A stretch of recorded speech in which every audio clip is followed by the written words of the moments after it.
Requesting Sukumar గారు to please speak. First of all నేను America ప్రేక్షకులకు థ్యాంక్స్ చెప్పాలి. నా 1 అనే సినిమా ఇక్కడ గనక 1 నేను ఒక్కడనే కలెక్ట్ చేసి ఉండకపోతే ఇక్కడ నాకు ఇంకో సినిమా ఉండేది కాదు. ఆ విషయంలో మీరు చాలా హెల్ప్ చేశారు. Thank you so much. ఈ సినిమా సంబంధించి ముందు దిల్ రాజు గురించి చెప్పాలి.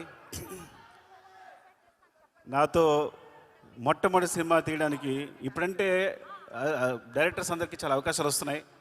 అప్పుడు కొత్త డైరెక్టర్కి అవకాశం ఇవ్వాలంటే చాలా డౌట్ పడేవాళ్ళు. అలాంటి టైంలో నాకు సినిమా ఇచ్చి నాకు నిలబడినందుకు థ్యాంక్ యూ సో మచ్. పాత మాట అనగాని ఎంత తీసినా ఆయన రుణం తీర్చుకోలేను ఈ జన్మలో నేను. థ్యాంక్ యూ సో మచ్ రాజు గారు, లవ్ యూ. శంకర్ గారు సార్, మీరు నాకు మొట్టమొదటి ఫిల్మ్ఫేర్ అవార్డు ఇచ్చారు. నాకు మీరు నేను ఫస్ట్ తీసుకున్న ఫిల్మ్ఫేర్ అవార్డు మీరే. మీ సినిమాలు చూస్తూ పెరిగాం. అంటే నేను ఎప్పుడు తెలుగులో చిరంజీవి గారు ఎప్పుడైనా శంకర్తో ఎందుకు సినిమా చేయరు అసిస్టెంట్ డైరెక్టర్ ఉన్నప్పుడు, నేను అసిస్టెంట్ డైరెక్టర్ ఉన్నప్పుడు నేను చిరంజీవి గారు పెద్ద ఫ్యాన్ని. అప్పుడు ఏంటి శంకర్ గారు ఒక సినిమా చేయొచ్చు కదా తెలుగులో, చిరంజీవి గారు చేయొచ్చు కదా అని మేము ఎప్పుడు ట్రై చేస్తుండేవాళ్ళం. ఎప్పుడు అవుతుందో ఆలోచించేవాళ్ళం. అలా ఒక్కసారి నాకు చరణ్ తెలుసా శంకర్ గారితో సినిమా చేస్తాను చెప్పగానే మేము ఎంత ఆనందపడి గంతులు వేసామో మీకు తెలియదు. నాకు తెలిసి ఆ న్యూస్ మొట్టమొదటి నాకే చెప్పాడేమో చరణ్, నాకు తెలిసి. ఈజ్ లైక్ చాలా ఆనందపడ్డాం. అండ్ థ్యాంక్ యూ సార్, ఈ సినిమా చేస్తున్నందుకు, తెలుగులో చేస్తున్నందుకు, ముఖ్యంగా చరణ్తో చేస్తున్నందుకు thank you so much sir. Surya garu, actually మీ ఖుషికి నేను చాలా పెద్ద ఫ్యాన్. ముందు అంటే నేను పెద్దగా డైరెక్టర్, అసిస్టెంట్ డైరెక్టర్గా పెద్ద సినిమాలు చేయలేదు. రైటర్గా వచ్చి డైరెక్టర్గా అయిపోయాను. సో నేను ఒక 2-3 సినిమాలు పెట్టుకున్నా డైరెక్టర్ అవడానికి. ఏంటి, ఏ సీన్ ఎలా తీయాలని. అందులో అప్పుడు సీడీలో మీ ఖుషి ఒకటి ముందుకి వెనక్కి వెళ్తూ ఉండేది, ఏ సీన్ ఎలా తీశారని చెప్పి. Thank you so much for teaching మీ. మా ఊరు అమ్మాయి అంజలి అండ్ ఈ సినిమా చాలా చాలా బాగా చేశారు. Thank you Thaman. నేను కొంచెం క్లిష్ట పరిస్థితిలో ఉన్నప్పుడు, ప్రాబ్లం ఉన్నప్పుడు ముందుకు వచ్చావు. నేను యూజ్ చేసుకోలేకపోయాను, కానీ నేను రెడీగా ఉన్నాను చేయడానికి. తను వచ్చాడు, ముందుకు వచ్చాడు. Thank you so much Thaman.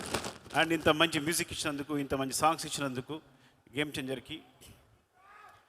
And Charan darling, ఎవరికి తెలియదు,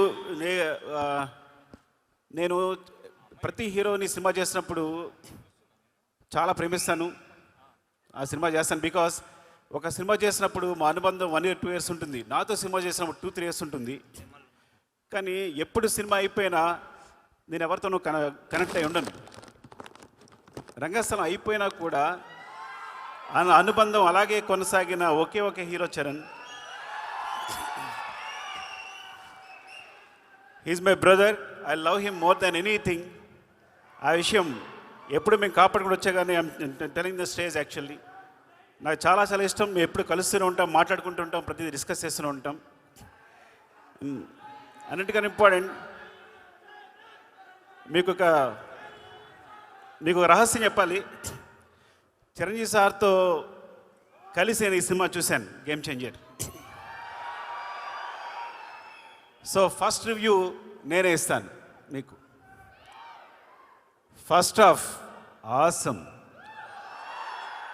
interval block buster,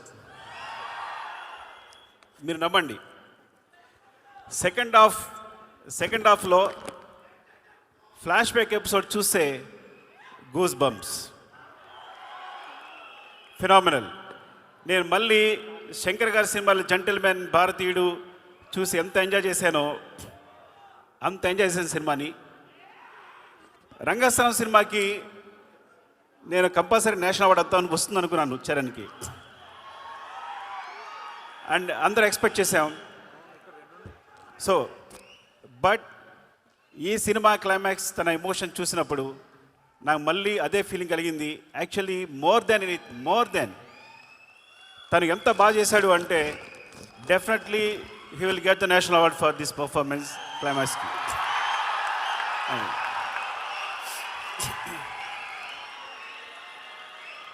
Shankar sir, thank you so much ఇంత మంచి సినిమా ఇచ్చినందుకు చరణ్కి. And love you all. ఎవరైనా మర్చిపోతే ఏమనుకోకండి. And thank you so much for your love.